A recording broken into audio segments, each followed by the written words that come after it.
नहीं है कि आज हमारे बच्चे अपराध के अंदर जा रहे हैं, इस पे विचार कौन करेगा? आज हम एक ही वजह है कि हम दुश्मन नहीं पहचान पा रहे कि हमारा दुश्मन है कौन। तो हमें जो सर छोटू राम जी कहकर गए थे उस पर एक बार फिर से विचार करना चाहिए। हमारा घना घना राम राम। पहले जयकारो बोला, बोलो खेमा बाबा री। अटी नो आवाज को नहीं आई। खेमा बाबा घना ही राजी है, नई संस्था बने हैं, जोरदार। रामदेव बाबा री। अब बार बोला, तेजाजी महाराज री। तो अभी आधा लोग भाई हाथ ऊंचा को नहीं किया, जयकारा को नहीं करी। हाथ ऊंचा करो तो नहीं कृपा हुई तो हो जाए, लेकिन मेरे वास्ते मांगना पड़ी, हाथ ऊंचा करना पड़ी।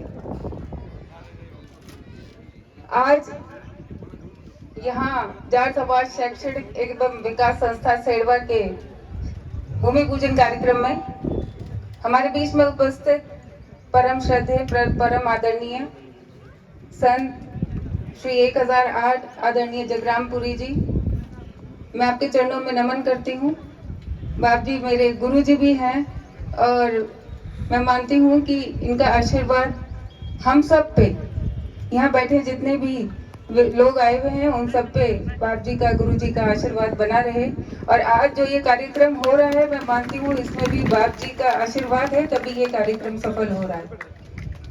यहाँ और भी संजन बैठे हैं, जौनपुरी जी बाप जी, तेजपुरी जी बाप जी, हम सबके आदरणीय सम्माननीय,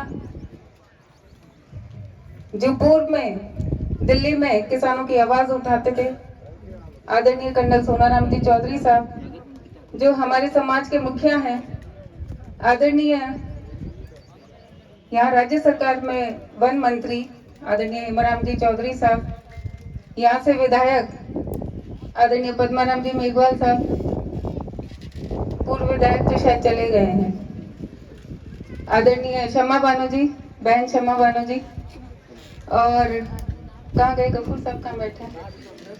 हाँ अब मैं, हाँ सपा बांध के अच्छे लग रहे। गफूर साहब एक कार्यक्रम में थे तो उसमें मेरे पिताजी भी थे, तो वहाँ गफूर साहब ने कहा था मेरे पिताजी के लिए कि ये मेरे बड़े भाई हैं, तो उस नाते से मैं गफूर साहब को गफूर काका कहूँ तो ठीक रहेगा। मेरे काका जी आदरणीय गफूर जी, यहाँ विराजे हुए सभी सम्मानित मंच और आदरणीय उमेदराम जी जो बहुत जोशीले नेता हैं, बड़ी दूर से चल कर आए हैं, और सम्मानित मंच और यहाँ सामने विराजे हुए सभी पिता तुल्य बुजुर्गगण, युवा भाइयों और मातृशक्ति। मैं एक मातृशक्ति का नाम लेना भूल गई, जो सरपंच अमीनत जी मेरे पास बैठी हैं, तो मैं आपका भी बहुत स्वागत करती हूँ, धन्यवाद देती हूँ कि आपने विकास कार्यों के लिए जो पैसा दिया है उसके लिए आपको बहुत बहुत धन्यवाद। मैं ज़्यादा समय नहीं लूँगी क्योंकि कार्यक्रम ज़्यादा लंबा हो जाएगा। पहले भी बहुत सारे वक्ताओं ने बहुत सारी बात कही। जब सेड़वा की बात आती है तो मैंने जब सुना तो सबने कहा कि ये हमारे बाड़मेर जिले का या हमारे इस हिंदुस्तान का ये आखिरी गाँव है, आखिरी छोर है। मैं ये कहती हूँ कि ये हिंदुस्तान का पहला गांव है, ये हमारे हिंदुस्तान की, भारत की शुरुआत है, न कि आखिरी छोर है। जब वहाँ से अंदर आते हैं तो सबसे पहले सेड़वा आता है, तो ये हमारे भारत का प्रथम जो गांव है वो सेड़वा है। और इस सेड़वा की मिट्टी की ताकत देखिए, इन धोरों की मिट्टी की ताकत देखिए कि यहाँ के बच्चे न सिर्फ सेना के अंदर भर्ती होकर अपनी सीमाओं की सुरक्षा कर रहे हैं, बल्कि हर जगह हर क्षेत्र में अपना परचम फहरा रहे हैं, चाहे देश हो चाहे विदेश हो। बाड़मेर के बच्चे आज कहीं पीछे नहीं हैं, किसी, चाहे शिक्षा का क्षेत्र देख लो, चाहे आप खेल में देख लो, चाहे आप व्यवसाय में देख लो, चाहे एक्सपोर्ट इंपोर्ट का जो काम होता है उसमें देख लो, हर जगह अपने बाड़मेर के बच्चे आगे हैं। और इसके लिए मैं मानती हूँ कि हमारे पूर्वजों ने जो काम किया, जो शिक्षा के बारे में जो शिक्षा की अलग जगह, तो हमारे केवल एक, मैं रामदान जी का तो खैर उन्होंने तो पालानी में किया ही था, लेकिन रामदान जी के साथ जिन लोगों ने भी उनका सहयोग किया, उन सबको याद करते हुए आज मैं उनको भी श्रद्धांजलि देती हूँ कि अगर उन्होंने उस वक्त वो सोच नहीं रखी होती, अगर वो दूरदर्शिता नहीं रखी होती, तो शायद आज आप और हम इस तरह यहाँ बॉर्डर पर बैठ के ना बात कर रहे होते, ना शिक्षा के बारे में बात कर रहे होते, और आज भी ये बाड़मेर काला पानी के नाम से ही जाना जाता है। सर छोटूराम जी ने कहा था, बोलना सीख और दुश्मन पहचान, दो बातें कही थी। अब उन्होंने बोलना सीखने का कहा था कि हमें कैसे बात करनी चाहिए, हमें कैसा व्यवहार करना चाहिए, हमें कैसा आचरण करना चाहिए, कहाँ कितना बोलना चाहिए, किसके सामने कैसे बात करनी चाहिए, अपना विवेक इस्तेमाल करते हुए अपने हक के लिए, अपने न्याय के लिए हमें अपनी आवाज उठानी चाहिए। बोलने का मतलब तो ये था। लेकिन हमने क्या किया, हम बोलना सीखे, ऐसी बात नहीं है। अपने हक के लिए हमने लड़ना भी सीखा और सही जगह पे अपनी बात उठानी भी हमने शुरू की, आज भी उठा रहे हैं। लेकिन वही दूसरी तरफ देखते हैं तो हम कुछ ज्यादा ही बोल रहे हैं। बहुत सारी जगह ऐसी है जहां हमें भाई भाई के बीच में अगर आप देख लो तो कैसा व्यवहार होना चाहिए, उस पे हमारा कोई लगाम नहीं है। एक दूसरे की टांग खींचने से वो आगे बढ़ जाएगा, हम पीछे रह जाएंगे, वो वहां पहुंच जाएगा। ये बोलना सीखना जो था अपने हक के लिए था, समाज के हक के लिए था, क्षेत्र के हक के लिए था। तो इसमें जो थोड़ी सी कमी आई है, मुझे लगता है कि उसमें भी शुरुआत करनी चाहिए, सुधार करनी चाहिए। और मैं ये मानती हूँ कि बोलना तो बहुत आसान है, उपदेश देना बहुत आसान है, लेकिन शुरुआत हमें अपने से करनी चाहिए कि मैं अपना व्यवहार सही रखूं, मैं अपनी बोली सही रखूं, मैं अपना आचरण सही रखूं, तो शायद ये समस्या पूरे समाज में नहीं आएगी। दूसरा उन्होंने कहा था कि दुश्मन पहचान, तो दुश्मन आज भाई भाई का दुश्मन बन रहा है कि नहीं बन रहा है? देखो, अच्छी अच्छी बातें तो मैं भी कहना शुरू करूंगी तो बहुत सारी अच्छी अच्छी बातें हैं, मैं तारीफ करती रहूं। हाँ, तारीफ करने वाली बातें भी हैं। मैं धन्यवाद देती हूँ सभी भामाशाहों का जिन्होंने इस शिक्षण संस्था के लिए अपना धन दिया, अपने समय दिया, एक सोच बनाई कि हमें यहाँ शिक्षण संस्था की स्थापना करनी चाहिए, शिक्षा के लिए काम करना चाहिए। तो उनके लिए मैं उनको धन्यवाद देती हूँ, बहुत बहुत धन्यवाद देती हूँ, क्योंकि पैसा तो बहुतों के पास होता है, लेकिन मन होना चाहिए देने का कि हमें शिक्षा के लिए पैसा देना है, ऐसा मन करने वाले बहुत कम होते हैं। तो पैसा देना और समय देना दोनों ही बहुत महत्वपूर्ण है, तो ये अच्छा काम भी कर रहे हैं। लेकिन जब दुश्मन पहचानने की बारी आती है तो हम उसमें फिर कमी कर जाते हैं। हमारा दुश्मन कौन है ये हमें समझना पड़ेगा। जब तक हम नहीं समझेंगे तो इतना बड़ा समाज, इतना बड़ा आज जो आप कहते हैं कि इतना मजबूत समाज है, इतना विकसित समाज है, लेकिन फिर भी हम कहीं ना कहीं मात खा रहे हैं। और इसकी वजह से इसकी एक ही वजह है कि हम दुश्मन नहीं पहचान पा रहे कि हमारा दुश्मन है कौन। तो हमें जो सर छोटूराम जी कहकर गए थे उस पर एक बार फिर से विचार करना चाहिए।